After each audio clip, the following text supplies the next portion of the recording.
The latest research indicates that suicide recently has surpassed combat death as a cause of mortality in the military. We as a country have to step up to this. We have to. Today we call it PTSD, yet it's haunted soldiers of every war and mystified families, doctors, and military officials throughout our history. In the past 10 years, more than 2 million Americans have fought in Iraq and Afghanistan. And now, most of those soldiers are back home.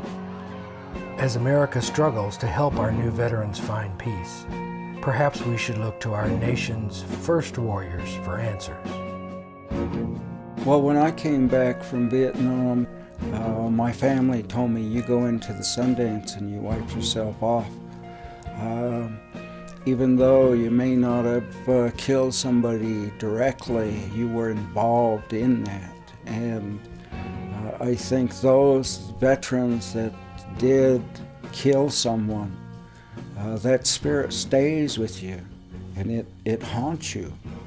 And if you can't deal with it, it can consume you to the point that it'll take your life. Larry Sespooch is one of tens of thousands of Native Americans who served in Vietnam. And like many young soldiers from Indian country, he went through cleansing ceremonies and prayers to help him when the fighting was over. I recall times landing on the carrier and I would smell sweetgrass or cedar, and I would look around the flight deck to see who was burning sweetgrass or cedar, and I didn't see anybody. And as we went to the hangar deck, I would think, wow, that must be my people praying for me back home. And it was my time there that I realized that I have something that nobody else has, and that's what was going to get me through.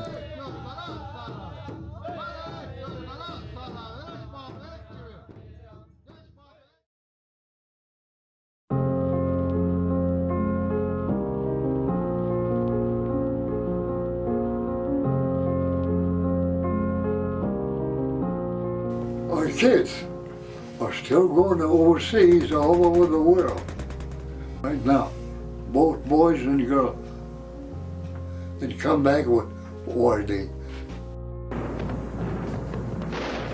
According to the Department of Defense, American Indians enlist in higher percentages than any other ethnic group. More than 12,000 volunteered to serve in World War I, years before they'd been granted citizenship by the U.S. government. And after the attack on Pearl Harbor, most American Indians didn't even wait to be drafted. They volunteered. More than 44,000 fought in every theater of the war, and many did so with great distinction. Indians fought at Guadalcanal and Anzio. They were at Bataan and Corregidor, D-Day, and Iwo Jima. It may come as a surprise that so many Native people serve in the U.S. military, given the history of conflict between America and the First Nations of our country. Yet, for more than a century, American Indians have met U.S. soldiers on the battlefield, not as adversaries, but as brothers in arms.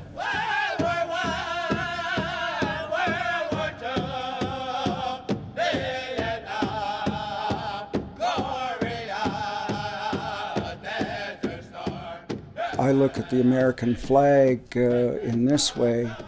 To me, the red stripes represent the Native people, and we've always fought for this land because this was always our motherland. And when we were conquered, we fought together for this land, and that's the white stripes, so we fought in union. And the blue on the flag is the land itself. We call it the Weep. And the stars on the flag represent all those lives that were lost fighting for this land. One of the oldest living American Indians to have fought for this land is 99-year-old Joe Medicine Crow from the Crow Nation in Montana. As a young man, he earned a degree from the University of Southern California. And after World War II broke out, He could have avoided combat when he was offered a position as a commissioned officer. Says, thank you very much.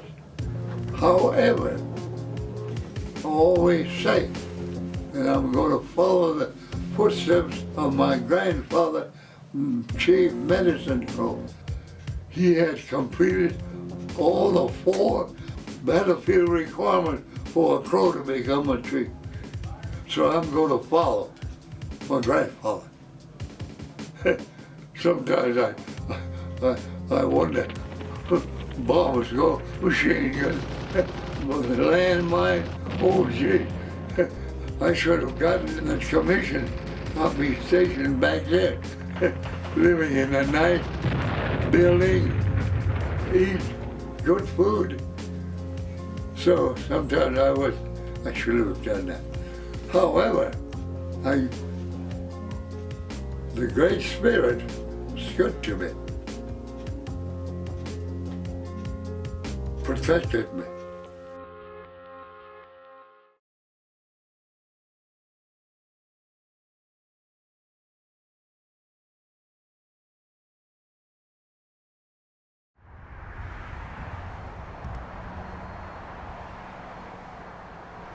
The VA Center in Salt Lake City is just one of a handful in the country that use Native American healing methods. Since 2004, they've offered a weekly sweat lodge ceremony to veterans suffering with PTSD. The lodge is tucked away behind a brick wall next to the parking lot. And most of the veterans who attend these sweats are non-native. My name is Calvin Bench.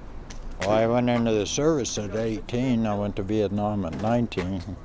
And I had no idea how it would change you or affect you mentally. The concept that I would carry that around forever was just hard. But I just never had any place to turn. I came here and I was given a blessing. It's healing right down to the core of that veteran. Arnold Thomas is a medicine man from the Shoshone-Paiute tribes. He conducts the ceremonies at the VA Center. When they've been overseas in combat, there's a part of them that is left there. So when we had the ceremonies, there's certain prayer songs that I offer and welcome them home and make that effort to bring part of their spirit back home. Well, he asked me to stand, and I stood, and they call it fanning you off, where they take an eagle feathers or an eagle wing, and they fan you off. And while they're doing that, they sing healing songs and try to bring the spirits in to cleanse you. And I just felt like I was cleansed and I was ready for a new beginning in life.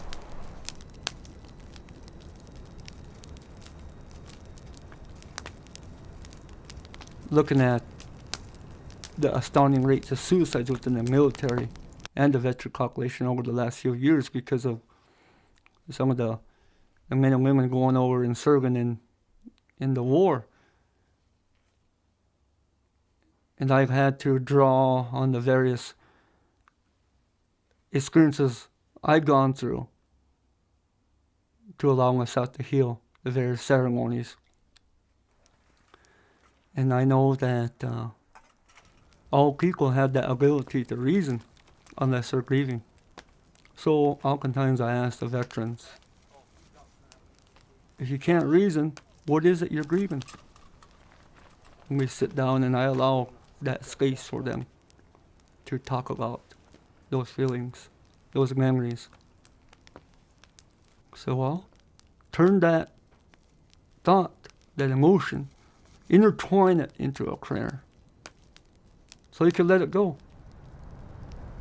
Well, my name is Steve Rich. Being a soldier in the Gulf War, it was a pretty intense conflict and it was pretty quick. But I found that after the Gulf War, I was missing a part of me and carrying around a couple, I guess you say spirits of. One was a friend who was lost over there, and the other was an enemy soldier that I killed, and it really impacted me. And by the urging of my counselor, he suggested maybe taking them in the sweat with me, and maybe seeing what they would say. So I did, and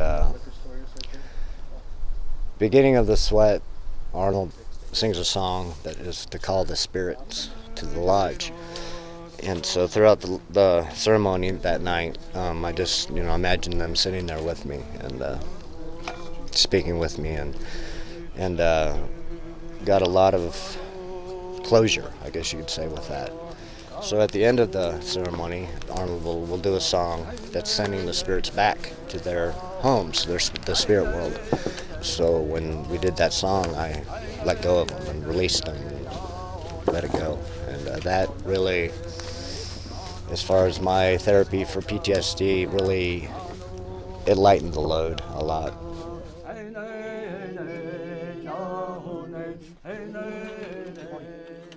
Just like I smelt that cedar and heard drums, we all need something to hold on to when we go through battle. These ways helped our people survive up to today. I'm a survivor of all those people. It helped them, it helped me, and it will help all others who have to go through something like this.